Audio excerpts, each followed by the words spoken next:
नहीं, कल हम इस संगठन में रहे ना रहे, शायद ये भी बुराई है। इस वजह से हम सब छोड़ देते हैं और फिर कहते हैं जो करना है करते हो। ये भी शायद सही नहीं है।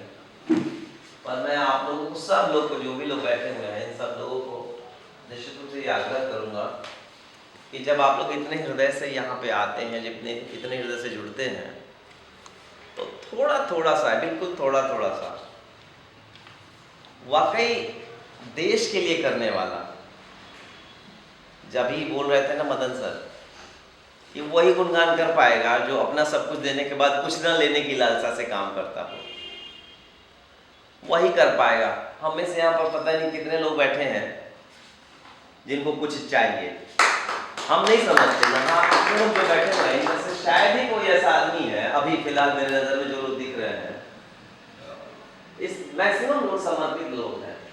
ये अलग बात है कि उनको खुद अपना ही शायद वजूद, शायद अपना ही बल नहीं पता है कि वो असल में लग रहा होगा कि नहीं हम क्या दे रहे हैं, हम तो कुछ नहीं दे रहे हैं।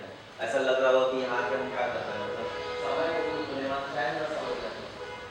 लेकिन पूरे प्रदेश से आप लोग कहते हैं कि इस खराब मौसम में भी आप लोग यहाँ पे आए हैं, ये बात है।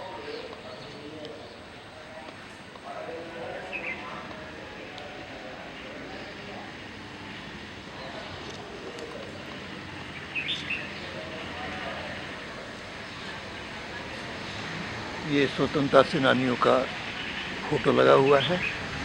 ये मासिक कार्यक्रम यहाँ जो होता है, हर एक माह के प्रथम रविवार को 10 बजे 10 मिनट स्वतंत्रता सेनानियों के नाम पर जो कार्यक्रम होता है, वह कार्यक्रम आज यहाँ चल रहा है। और कितना सुंदर ये नज़ारा है कि सारे सेनानियों की तस्वीरें यहाँ पर लगी हुई है। अद्भुत ये दृश्य है। और ये मकान भी है देवीलाल शाह का, जिन्होंने महात्मा गांधी को ज़मीन दान में दी थी, और उस ज़मीन पर महात्मा गांधी आश्रम बना बाद में। देखिए दुर्लभ तस्वीरें यहाँ पर लगी हुई है। कितनी सुंदर और कितना दुर्लभ नज़ारा है। ये संजीव जी का कॉन्सेप्ट है, और उन्होंने अपने परिसर में ये सारे स्वतंत्रता सेनानियों की तस्वीरें लगाई हैं। और यह इनका अपना कॉन्सेप्ट है। एक सम्मान है स्वतंत्रता सेनानियों के प्रति, आदर है और पुष्प अर्पण है। जो इतना सुंदर इन्होंने, अभी यहाँ झंडोत्तोलन हुआ है, बड़ा सुंदर। और ये जो मकान है, ये मकान देवीलाल शाह का है, पुराना मकान है, जिनका स्वतंत्रता संग्राम में बहुत बड़ा योगदान रहा है। इनके पूरे परिवार का योगदान रहा है। ये मोती झील के किनारे मेरिन ड्राइव रोड, और देखिए कि यह कितना अच्छा सुंदर दृश्य है।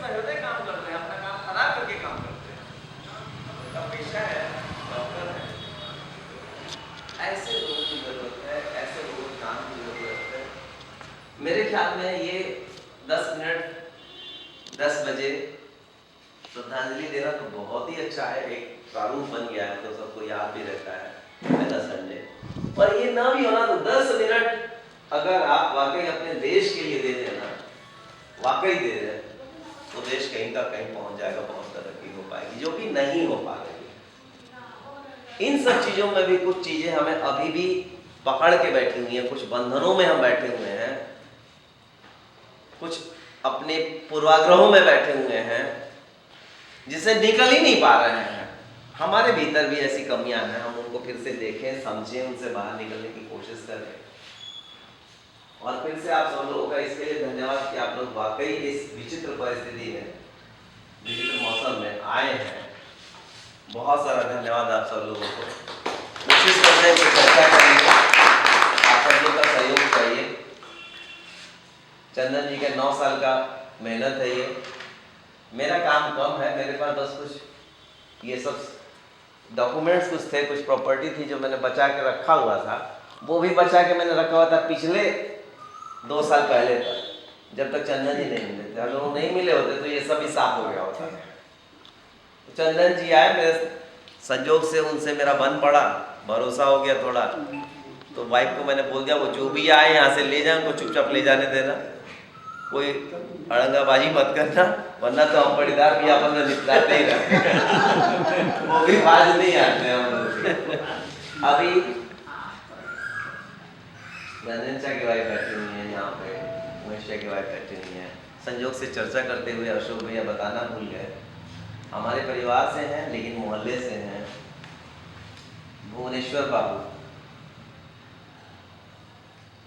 उनकी पतोह हुई, स्वतंत्रता सेनानी थे। उनके पापा जगन्नाथ बाबू लिस्टेड है वहाँ, आप देख सकते हैं, उनका है। अपने यहाँ से नंद किशोर जी का नाम बताना भूल गया, नंद किशोर राम जी, उन्हीं का नाती है ये चंचल, जिसकी खिंचाई दिन भर होती रहती है। उसके बाद ये किशोरी भैया हैं, और ये हैं मोहन भैया जिनका नाम तो बताया था, दारोगा प्रसाद जी, दारोगा प्रसाद जी इनका नाम बताया था। फिर अपने बैंक ऑफ बड़ौदा वाले चौधरी जी, क्या नाम भैया उनका? जगन्नाथ प्रसाद चौधरी, वो हैं। उनके जस्ट सामने, ये द्वारदेवी के ठीक सामने भरत बाबू हैं, आप देखते होंगे वहाँ एक फर्नीचर की दुकान है, उनके पिताजी भरत बाबू, वो इस एकदम इलाके, हाँ जमुना राम जी तो है, उनको सब लोग जानता है, उनको कहाँ लोग भूल पाता है। उनके बारे में तो भैया बता भी चुके हैं। हाँ राजेश्वरी, सुनील भैया के पापा, सर ने बताया ही, अभी सर बता रहे थे प्रसाद। जमुना प्रसाद गुप्ता का जो प्रभावती जी के ससुर थे, जमुना प्रसाद गुप्ता, राजेंद्र प्रसाद गुप्ता, जो उनका घर यहीं आसपास में था क्या? हम तो अभी 50 मीटर रेडियस की बात कर रहे हैं, अभी हम 50 मीटर रेडियस का बात कर रहे हैं, इससे बाहर निकलेंगे तो फिर तो पूरे खानदान का नाम हम नहीं लेते रह जाएंगे। वो तो एक अलग आपका क्या विडंबना है कि अब हम लोग बात करने बैठे, तो मुश्किल है कि हम क्या करें। नहीं चाहते कि नाम ले लेकिन ऐसा लगने लगे, अगर बोलने लगे केवल अपने ही परिवार की बात कर रहा है। अब क्या करें, वो लोग हैं, संयोग से हैं, इसीलिए मैं उनका नाम कम लेना चाहता हूँ। पर जो लोग आसपास के और भी लोग हैं जिनको हम नहीं जानते, ठीक है, हमारे परिवार को संयोग से लोग जानता ही है, कर लिया ही कि जानता ही है। लेकिन भैया के पापा है, अशोक भैया के पापा है, सब लोगों को ऐसे तो पाठक बाबा के नहीं, लेकिन हम मोहल्ले की बात कर रहे हैं तो मोहल्ले में बाकी सब लोगों को जितना संभव हो सकता है, हम लोग जिनको भी जान रहे हैं उन सब लोगों को कलेक्ट करने की कोशिश कर रहे हैं। ये सारी तस्वीरें बाहर लगी हुई थी, अब ईश्वर की कृपा देखिए कि इतनी भयंकर आंधी में सारी तस्वीरें, सर आपने देखा क्या पीछे जब लगी हुई थी, तो वो सारी तस्वीरें आंधी में उखाड़ के बिल्डिंग समेत, उनकी खूबियां थी असल में, बिल्डिंग समेत तोड़ करके नीचे गिरा दी। अब हम लोगों ने थोड़ा पहले सोच लिया था कि फ्रेम अच्छा होना चाहिए, करीब 70-80 तस्वीरों में से 1-2 तस्वीरें बीच में से फटी हैं, बाकी सारी तस्वीरें एकदम ज्यों की त्यों हैं। ये अपने आप में चमत्कार है। मुझे नहीं, अच्छा और बताता हूँ, प्रकृति का चमत्कार बताते हैं आपको। ये हमारे सामने बैठे हुए हैं अजय बाबा, बाबा ही बोल रहा हूँ मैं इनको, बाबा है ये समस्तीपुर से आए हैं, पिछली बार आए थे कार्यक्रम में। इनके अंदर पता नहीं कितना प्रेम है, भगवान जाने। मैं सच बता रहा हूँ, अगर जरा सा भी गलती कर देते ना, ये कहीं एक मिस्टेक छोटा सा, तो मैं कहता जरूर कोई ना कोई लफड़ा है, जरूर कोई स्वार्थ है, जरूर कोई चक्कर है, नहीं तो इतना तो प्रेम। अपने कहावत कहते हैं कि अगर कोई औरत अपनी माँ से ज्यादा प्यार करे तो उसको डायल करते हैं, एक कहावत है, भोजपुरी में ऐसी कहावत कही जाती है, मुझे ठीक से नहीं आ रहा लेकिन ऐसे ही कुछ कहते हैं।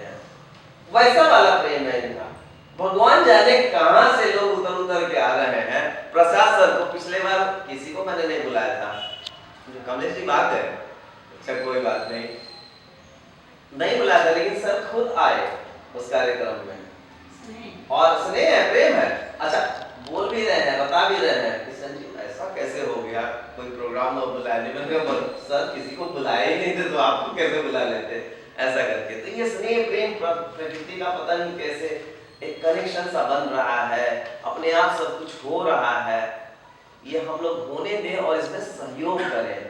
अपने पूर्वाग्रहों से बाहर निकल के अपनी व्यस्तताओं में से जो समय अभी जैसे आप लोग दे रहे हैं, ऐसे थोड़ा सा समय दे करके एक प्री प्लान्ड वे में थोड़ा सा काम करके, थोड़ा सा संयोजित हो करके, क्योंकि अब ऐसे अचानक उठापटक कभी बुला लिया चले आए ऐसा वाला नहीं। हालांकि ये तो रविवार पहला रविवार है सबको, ये बहुत अच्छी बात है कि एक प्रारूप बन गया कि इससे सबको पता होता है। रविवार भी होता है, सुबह सुबह लोग आ सकते हैं, 10 बजे का समय होता है, जिले से कहीं से भी करें सकते हैं। तो इसको कंटिन्यू हम लोग करें और अच्छा करें और अच्छा करने की कोशिश करते रहें। बाकी प्रकृति है, परमात्मा है, पूर्वजों का आशीर्वाद है, वो तो काम कर ही करता ही रहेगा। हम लोग कुछ उनको श्रद्धांजलि में बस इतना कर सके कि उन्होंने जितना किया है उसका अगर 1% भी हम लोग कर देना इस देश के लिए करते हैं तो उनकी आत्मा जहाँ भी होगी उनका आशीर्वाद हम लोग को जरूर मिलेगा। ये कार्यक्रम